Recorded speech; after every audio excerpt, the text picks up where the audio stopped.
Welcome to Wireless IoT Design Training from Wi-Fi Training. In this section, we will discuss the details and considerations of designing a Zigbee network. Let's dig in.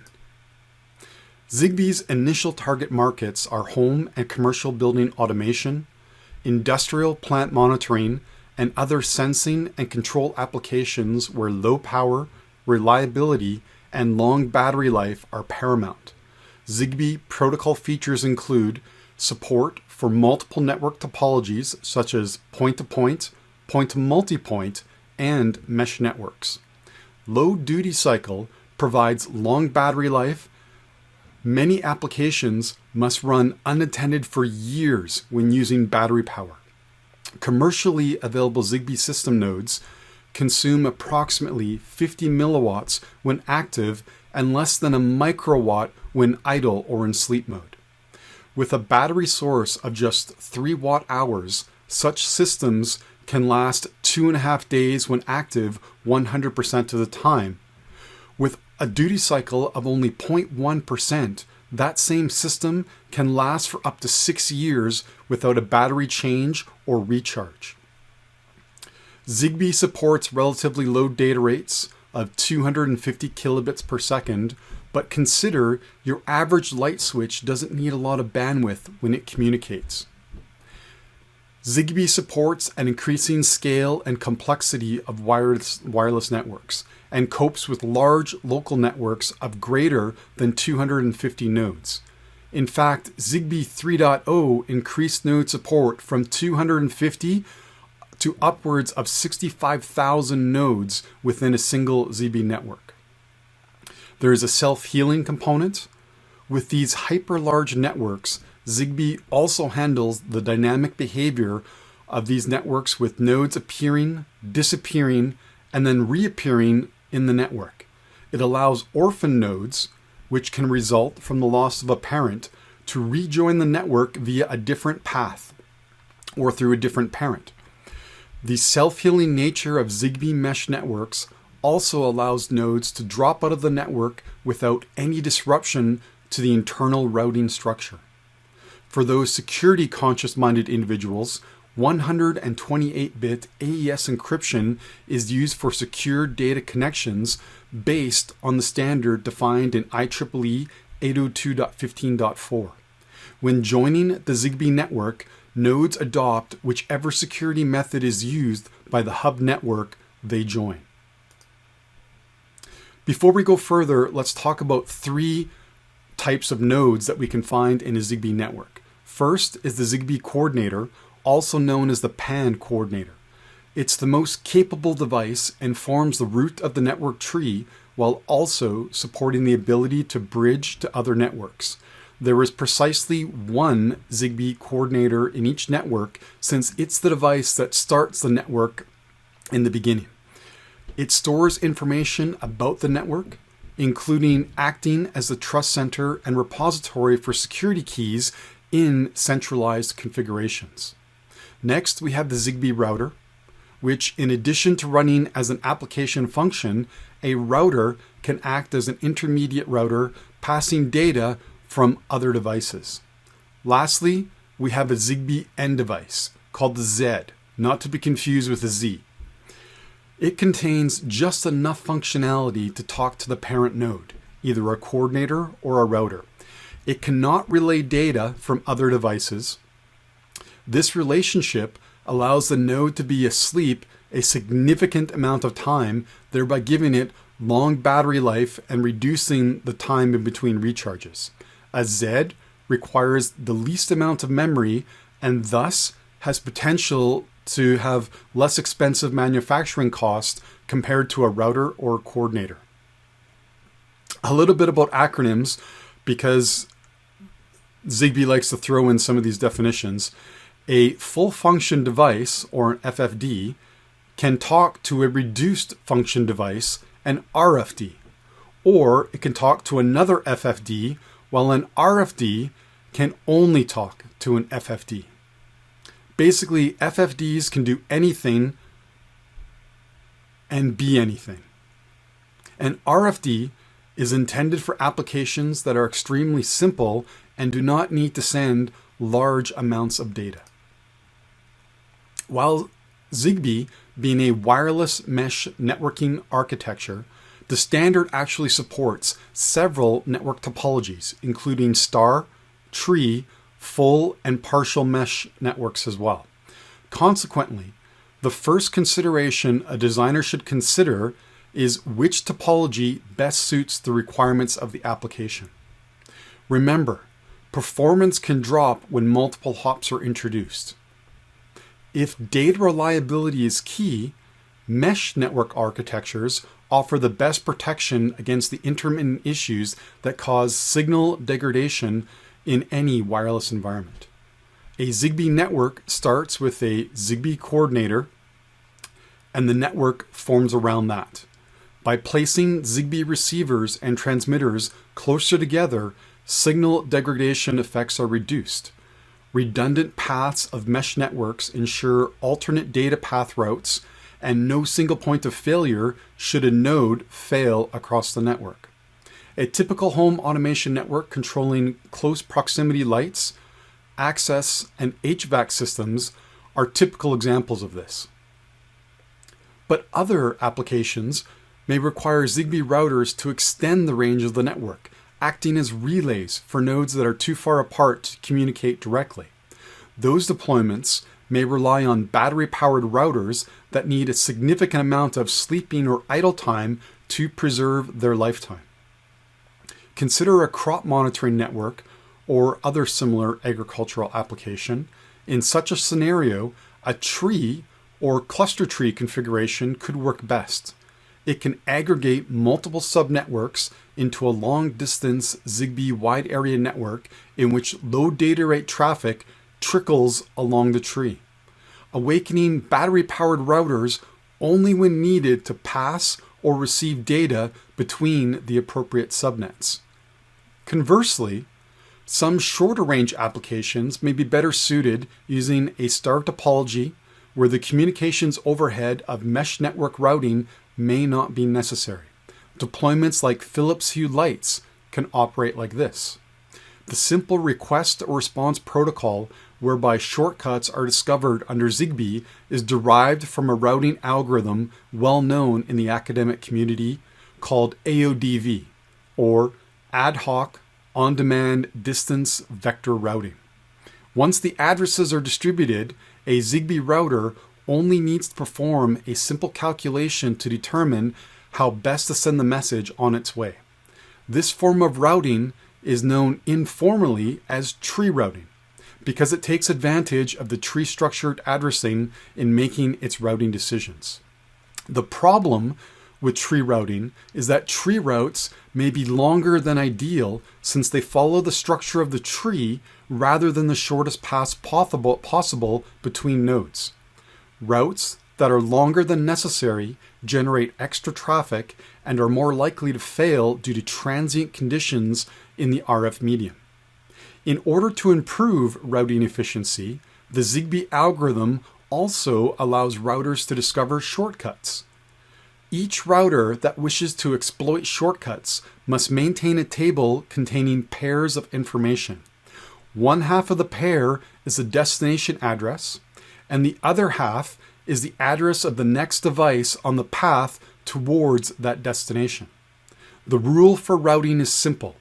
If we know a shortcut, use it. Otherwise, use the tree. Zigbee uses direct sequence spread spectrum technology, also known as DSSS. While we have 16 channels, numbered 11 through 26, they may overlap with other wireless systems that share and operate in the 2.4 GHz ISM band. Just for background information, be aware that Zigbee is defined to support the 868 and 915 MHz bands, but it's not widely deployed. In 2.4, channels are 2 MHz wide with 5 MHz spacing between the center marks of each channel. Looking at this image, you can see that there are 4 of the 16 channels that fit into the gaps between the non-overlapping Wi-Fi channel space. It is a best practice to select one of these 4 channels when deploying your Zigbee network, especially if you have to coexist alongside a Wi-Fi network.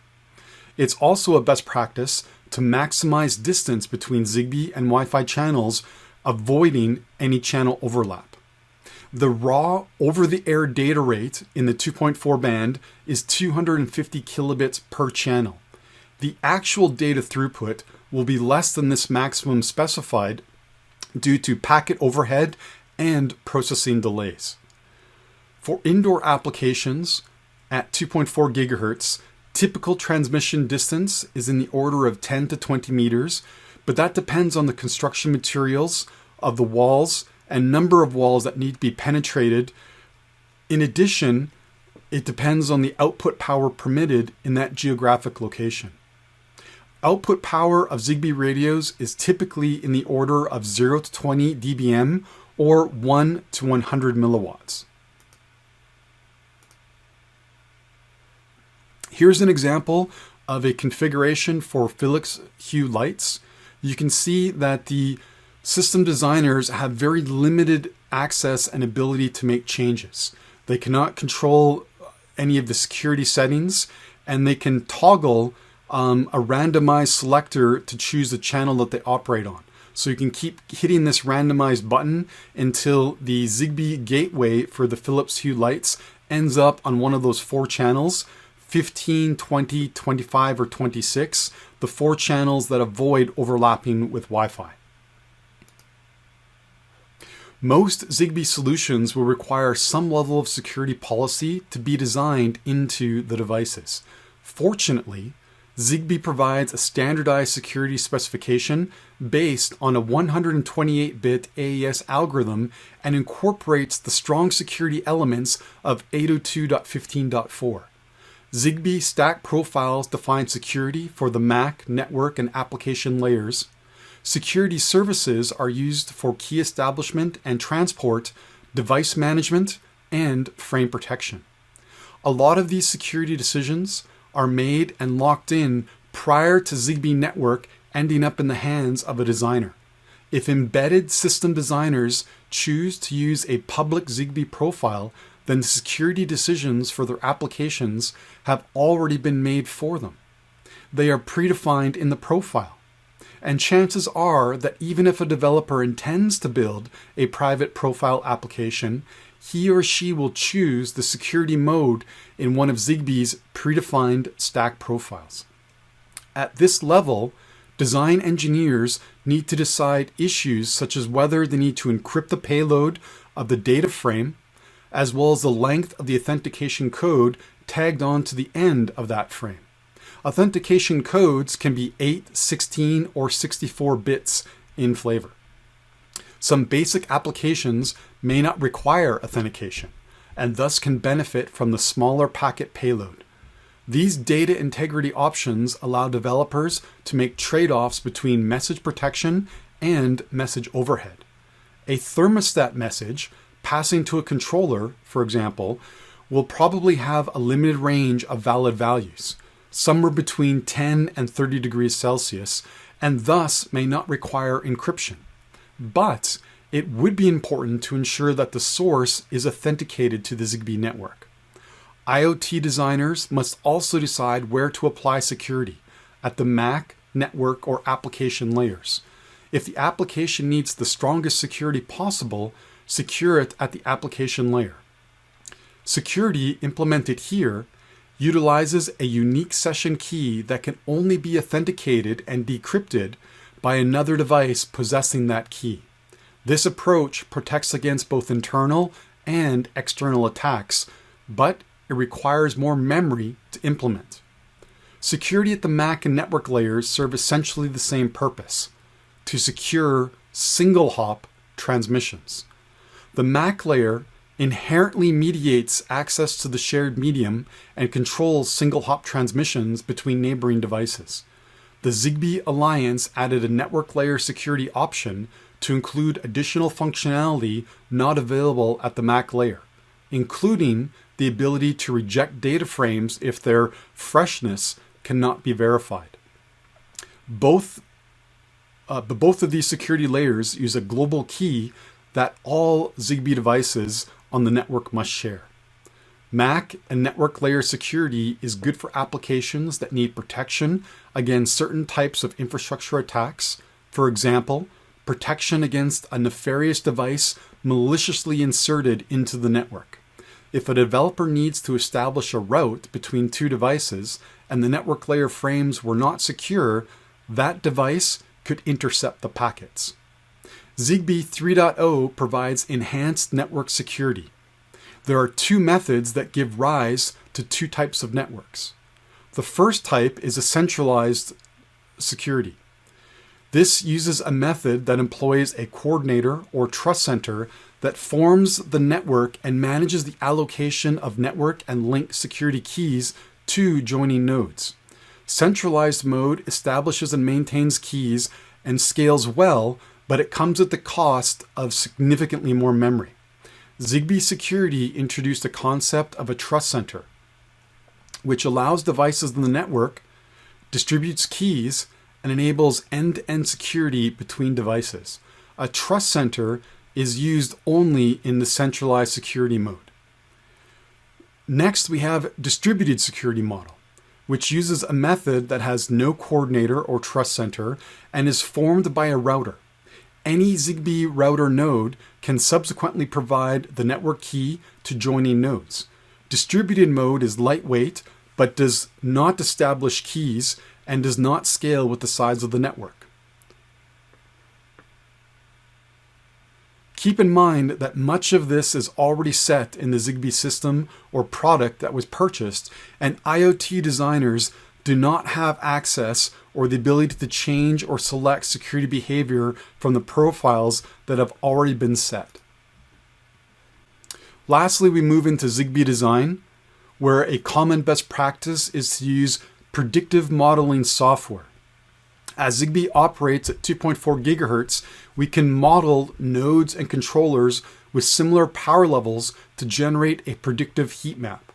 We can model 2.4 propagation, but we have to be sure we take care to validate the simulation model's coverage range with appropriate SNR values. As Zigbee uses narrower channels, the noise floor is often much lower compared to that of Wi-Fi.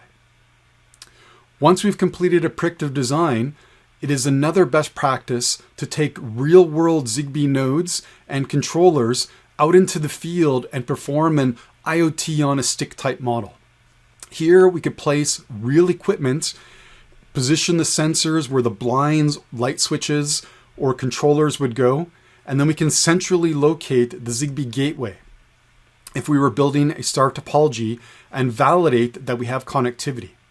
Or perhaps we may need to augment the design with some Zigbee routers to bridge or extend coverage between different areas. We want to be mindful of network performance, ensuring that there's timely delivery of messages between sensors, nodes, and the controllers. When we push the button, do blinds open and close in a reasonable amount of time? Do the lights turn on and off, or is there too much delay? One last example is when we engage the ventilation or HVAC system, do the fans turn on with appropriate response time, or are there too many retries in sending messages? Lastly, we want to look at optimization. Have we selected the right antenna with the correct pattern and appropriate gain to allow maximum efficient communication between the controller and the nodes? Can we reposition any of the sensors so that it's more of a direct line of sight path and we avoid having to send signals through thick, large obstructions? Can we reorientate the antennas, move them from vertical to horizontal positions, or perhaps elevate the antennas, extending them with cables so that they're at a greater height, which gives us increased signal propagation in our environment? That brings us to the end of the Zigbee section. Thank you for listening to Zigbee Design as part of the IoT Design course from Wi-Fi Training. Feel free to take a break now, or you can start the next section in this course. Alternatively, jump to another section that sounds applicable to the IoT design that you are working on or currently thinking about.